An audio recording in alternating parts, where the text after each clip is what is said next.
Merhaba arkadaşlar, Nenedir'in bu bölümünde motorlar neden yağ yakar, muhtemel sebepleri nelerdir ve bunlar nasıl çözülebilir? Bunlardan bahsedeceğim. Sizlerden sürekli motorum yağ eksiltiyor, sürekli yağ eklemem gerekiyor, ne yapmam gerekiyor, yağ yakıyor mu gibi sorular geliyor. Bunun birkaç muhtemel sebebi var arkadaşlar. Öncelikle en iyi durum senaryosunda aracınız yağ eksiltiyorsa yağ bir yerlerden kaçıyor olabilir. Özellikle motora gereğinden fazla yağ koyduysanız ki bu oldukça zararlı bir şey. Yüksek basınca çıktığı için bir yerlerden taşıyor olabilir. Özellikle motor bölümüne ve altına girip damlayan bir yer var mı, kaçırdığı bir yer var mı oraya bakmanız gerekiyor. Belki buralardan bir yerden kaçak vardır sadece. Ancak motoru çalıştırdığınızda egzozdan mavi duman geliyorsa bu motorun yağ yaktığı anlamına geliyor. Yağın içeri farklı olduğu için dumanı da mavi çıkıyor. Beyaz değil, siyah değil, mavi renkte olması gerekiyor. Dígame. Tamamen beyaz çıkıyorsa bu su yaktığınız anlamına geliyor. Siyahsa fazla yakıt gönderdiğiniz anlamına geliyor. Ama eğer mavi çıkıyorsa bu yanma odasına yağ girdiğini ve bu yağı motorunuzun yaktığı anlamına geliyor arkadaşlar. Bunun da muhtemel birkaç sebebi var. Öncelikle ne zamanlarda bu egzoz dumanı çıktığına bakmanız gerekiyor. Eğer sadece motoru ilk çalıştırdığınız zaman mavi duman çıkıyor ve arkasından motor ısındığı zaman herhangi bir şey gelmiyorsa bunun muhtemel sebebi valf yataklarından yanma odasına doğru yağ kaçtığıdır.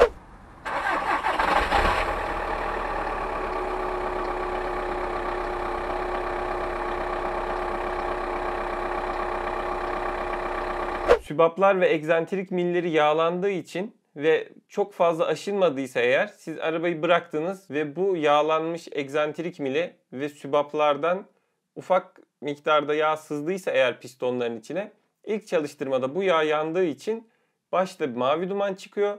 Daha sonrasında kaçak hafif olduğu için sızmayıp yol devamında herhangi bir mavi duman vesaire görmüyorsunuz. Bu durumda bu valf yataklarını, buradaki contaları kontrol ettirmeniz gerekiyor. Eğer egzozdan mavi duman araba yavaşlıyorken çıkıyorsa bu durumda yine valflerin oradaki contalar, keçeler eskimiş olabilir. Çünkü siz gaza basmadan yavaşlarken silindir içinde vakum oluşuyor ve bu vakum sebebiyle o yine valf yataklarından yağ sızıyor olabilir.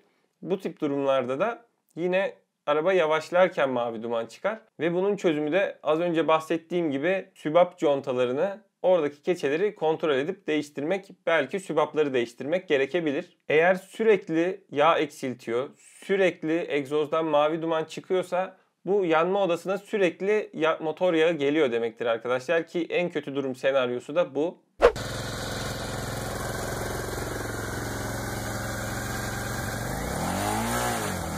Normalinde silindirlerle piston duvarları arasında yağ geçişini engelleyen sekmanlar bulunur. Özellikle pistonun üstünde 3 tane sekman bulunur. En alttaki yağı engellemek içindir. Yanma odasına yağ karışmasın diyedir. Eğer bu sekmanla piston duvarı arasındaki tolerans azaldıysa, zamanla sürtünmeden buralar aşındıysa yağ sürekli olarak yanma odasına karışıyor demektir. Ve sürekli siz bu yağı yakıp egzozdan atıyorsunuz demektir.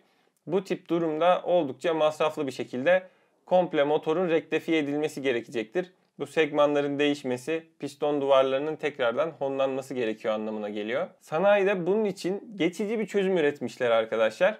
Ve bu boşluk azaldıktan sonra piston duvarları ile silindir arasında yağın geçmesini engellemek için daha kalın yağ koyuyorlar arabaya. Atıyorum siz 10-30 kullanıyorken her seferinde bu sefer 10-40 kullanıyorlar. Yağ daha kalın olduğu için o aradan geçemiyor. Ama bu çok büyük zararlara sebep olacaktır. Daha önce yanlış yağ kullanımının sonuçları ve maliyetlerini anlatan bir video çekmiştik. Onu sağ üst köşeden izleyebilirsiniz.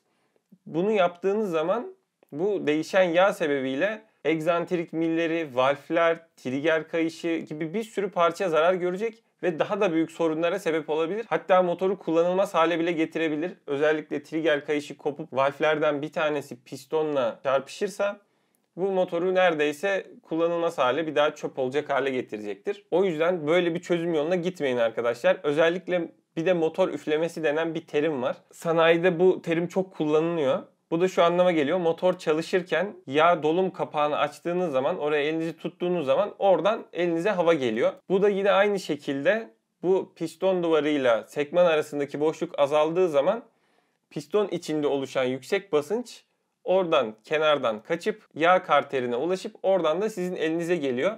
Yani bu motor aynı zamanda yağ yakıyordur büyük ihtimalle demek. Yine bunun çözümü olarak da kalın yağ kullanıyorlar.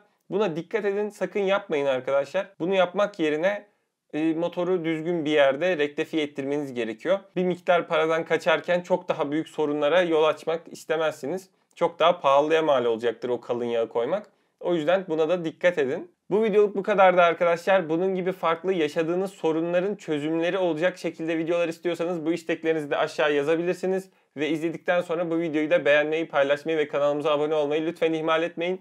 Bir sonraki videoda görüşmek üzere. Şimdilik hoşça kalın.